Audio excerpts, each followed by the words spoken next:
Have you ever noticed how life has a strange way of returning to us exactly what we give to others? We cheat a little here, cut corners a little there, thinking no one is watching. But the truth is, the universe keeps its own record. Every act of honesty and every act of dishonesty is quietly being weighed on a scale we cannot see. And one day, without warning, that scale tips. Many people believe they can outsmart life by being clever, but life always has the last word. Because what goes around truly does come around, not as a saying, but as an unbreakable law of nature. Today's story is from a small village in India, where a simple exchange between a shopkeeper and a farmer reveals one of life's most powerful truths. You cannot cheat the world without cheating yourself. This story will make you think twice before you act dishonestly, even in the smallest way. And by the end, you will understand why the wise ones always say that karma never fails in the law of universe. So stay with me till the very end, because the twist in this tale might just change the way you see your own actions forever.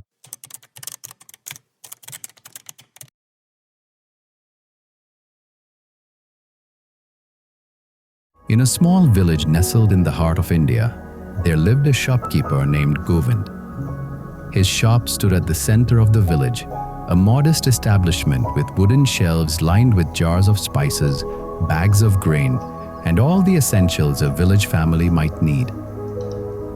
Govind was a clever man, perhaps too clever for his own good. He wore a clean white kurta every day and greeted every customer with a wide smile that never quite reached his eyes. The villagers trusted Govind. After all, his family had run the shop for 3 generations. When mothers sent their children to buy rice or flour, they always said, "Go to Govind Bhai's shop. He's an honest man." But here is the thing about trust, my friends. It can blind us to what lies beneath the surface. On the outskirts of the village lived a humble farmer named Ramu. He owned 2 buffaloes and a small piece of land. His wife Kamla made the finest butter in the entire village. Every morning before the sun climbed too high, Ramu would ride his bicycle 3 kilometers to Govind's shop, carrying a clay pot wrapped in a damp cloth. Inside that pot was 1 kilogram of fresh golden butter. In exchange, Govind would give Ramu 1 kilogram of wheat. This arrangement had continued for 5 long years. Neither man questioned it, neither man spoke more than necessary. It was simply the way things were done. But greed is like a termite. It eats slowly, silently from the inside.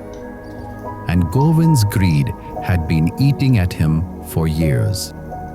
One hot summer morning, Govind woke up feeling particularly suspicious. "That Ramu," he muttered to himself. "He looks too content for a poor farmer. Perhaps he has been cheating me all along. Perhaps his butter is not a full kilogram." So that day, when Ramu came with his butter, Govind did something he had never done before. After Ramu left, he placed the butter on his weighing scale, the same scale he used for all his customers. His eyes widened. The butter weighed only 900 grams. "Thief!" Govind shouted, his face red with anger. "That wretched farmer has been robbing me for 5 years!" Without wasting a moment, Govind marched to the village Panchayat, the council of elders. He demanded justice. He wanted Ramu punished. He wanted compensation for every gram of butter he claimed he had lost. The village gathered under the great peepal tree where the Panchayat always met. Ramu stood quietly, his head slightly bowed as Govind shouted his accusations for everyone to hear. The head of the Panchayat, Sarpanch, raised his hand for silence. His voice was calm but firm. "Ramu," he said, "the shopkeeper claims your butter has always been short of 1 kilogram. What do you say to this?" Ramu looked up. There was no fear in his eyes, only a quiet sadness. "Sarpanji," he said softly, "I am a poor man. I do not own a proper weighing scale. I never have." The crowd murmured. Govind smirked. "Then how do you measure your butter?" he demanded. Ramu turned to face his accuser directly. "Every day," he said, "I buy 1 kilogram of wheat from your shop. I take that wheat home and place it on one side of my balance. Then I cut butter until it matches the weight of the wheat. Whatever wheat you give me, that is how much butter I give you." A stunned silence fell over the crowd. Sarpanch leaned forward. "So you are saying, Ramu, that if your butter is 900 grams, it is because the wheat you received was also 900 grams? "Yes, Sarpanji," Ramu replied. "I have no other measure." Govind had been cheating Ramu on the wheat, and in his honesty, Ramu had simply been reflecting that weight back to him. The truth struck the village like a thunderclap. Govind had been cheating his customers for years, giving them less wheat than they paid for. And now, his own dishonesty had returned to him, measured perfectly, gram for gram. The Sarpanch stood up, his eyes burning with a stern, righteous light. He looked at Govind, who was now staring at the dust by his feet, unable to meet anyone's gaze. "Govind," the Sarpanch said, his voice ringing with authority, "you dug a pit of greed, hoping to catch a simple man. But you forgot that the path you walk is the same one you paved for others. By cheating Ramu, you cheated yourself. You have not only lost your money, you have lost your honor too." The Panchayat's decision was swift. Govind was ordered to repay Ramu for 5 years of lost grain and was banished from the village. He left that village within a month, in shame, carrying the heavy burden of his own dishonesty, a weight far heavier than any kilogram of gold. Ramu continued making butter. Kamla continued being the finest butter maker in the village. And the village learned a lesson they would never forget. This simple village tale carries profound wisdom for all of us. Our actions, whether good or bad, always find their way back to us. The universe keeps its own accounts. Govind thought he was clever, cheating his customers by small amounts that no one would notice. But life has a way of balancing its scales. What you give to the world, kindness or cruelty, honesty or deception, will eventually return to your own doorstep. Just like the shopkeeper suffered because of his own deceit, in life too, we eventually face the consequences of our own actions. We may get away with doing wrong once, twice, or even several times.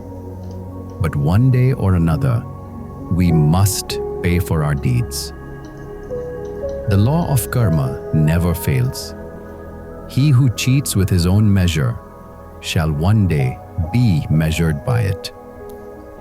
Don't you remember the proverb, "Dig a pit for another, and you shall fall into it yourself"?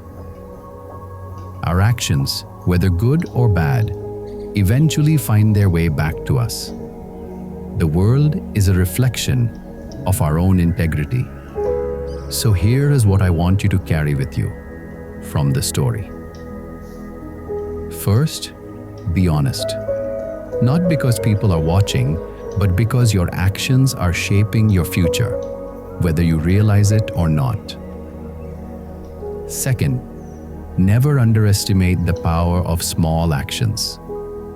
Govind thought a few grams less would not matter, but those few grams, over 5 years, destroyed his entire reputation and life. Third, shortcuts built on dishonesty always collapse. Govind's small cheats accumulated into a mountain of shame that buried him. Fourth, we are always being measured by our own standards. The way we treat others becomes the yardstick by which we ourselves are judged. And fifth, trust the process. If you are doing the right thing and life seems unfair right now, be patient. The scales of karma are always balancing. Your time will come. Now I want to hear from you. Tell me in the comments, have you ever experienced karma in your own life? A moment where life returned to you exactly what you gave to someone else. Share your story, because your experience might inspire someone who needs to hear it today. If you believe this story should reach more people, please like and share this video and subscribe to our channel so you never miss a story like this. I will be back again with another powerful tale that will make you think deeper about life. Until then, be honest, stay kind, and always remember that the universe is watching. Not to punish you, but to return to you exactly what you deserve. Our own wrongdoings eventually catch up with us. We reap what we sow.